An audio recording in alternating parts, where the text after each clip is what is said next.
This was honestly probably the craziest motorbike trip I ever took in my life and my travels. And I've driven motorbikes a lot before. Normally, this route, it takes about 45 minutes to 1 hour in normal times, but after the typhoon, with all the damage, it took me 3 hours to get there, 3 hours to get back. And I stopped before there was another bridge that was totally taken out, where they're asking money to cross, 300 pesos. It's in the next video. I briefly touch on that too.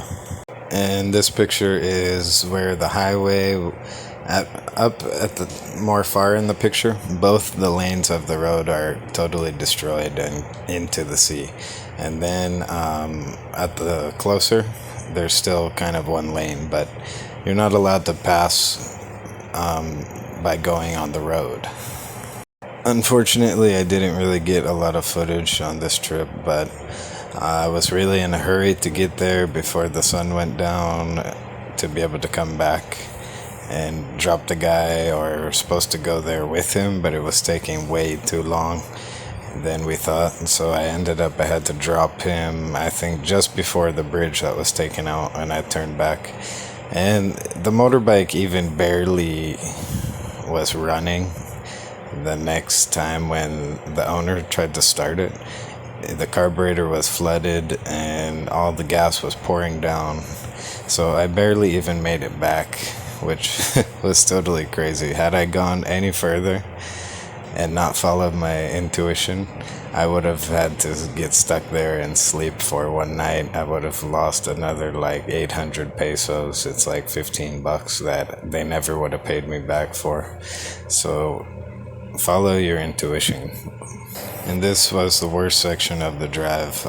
To pass here, you had to pay 20 pesos plus whatever you could give to go down a ramp where it looked like maybe they had moved the concrete to make it go down with 10 people or something. Some people, they couldn't drive it. They had big bikes, whatever.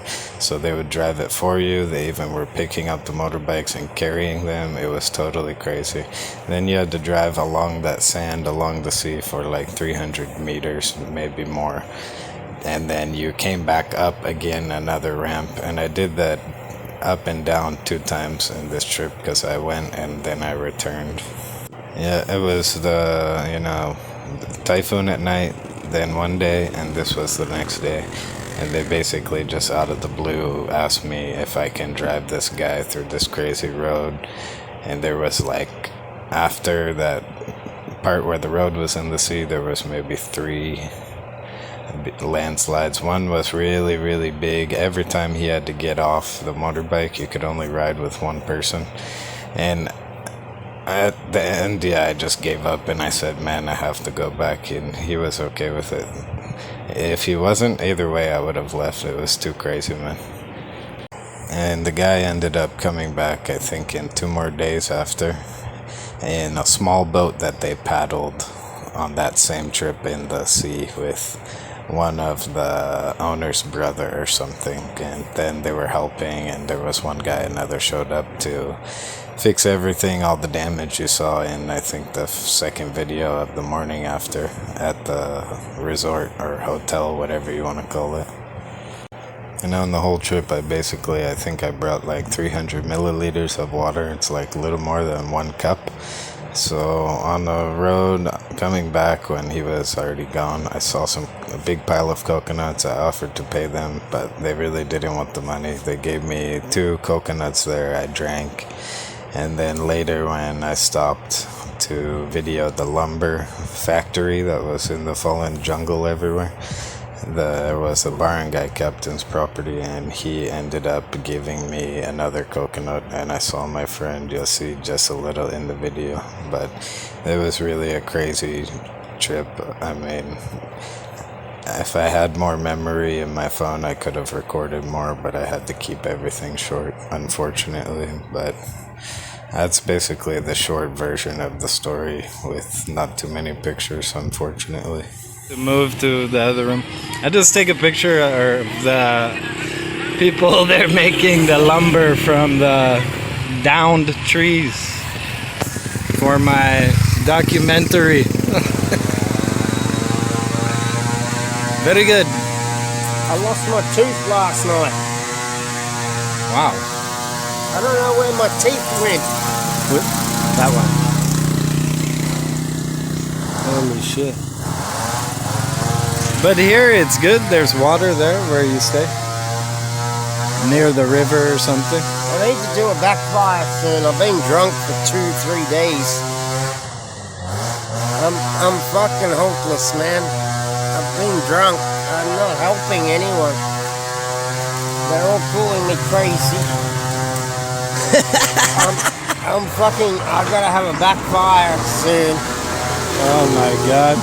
Oh my god. I think I might.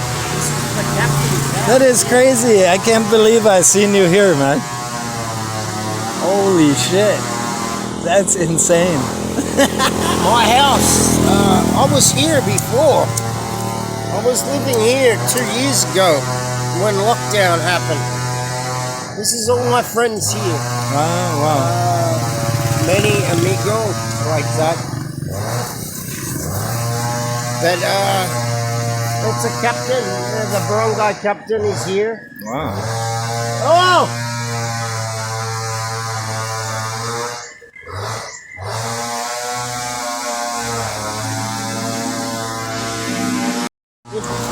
What happened to it? Tree. Wow. Really? Transferring the house, the roof. The house is dancing, man. Yeah. My house is gone. Your house is gone? Finished. I'm lucky I stay at John John's here. My God. We transferred to the hollow block house. The roof, it was dancing. Oh my God. My roof caved in my room. Yeah. I left man. 10 minutes before it fall down to the other place. I just had my backpack with like passport, a few things, you know, clothes, and I ran outside in the big wind, my ears for 3 hours. It was crazy. Oh my God. You have many lumber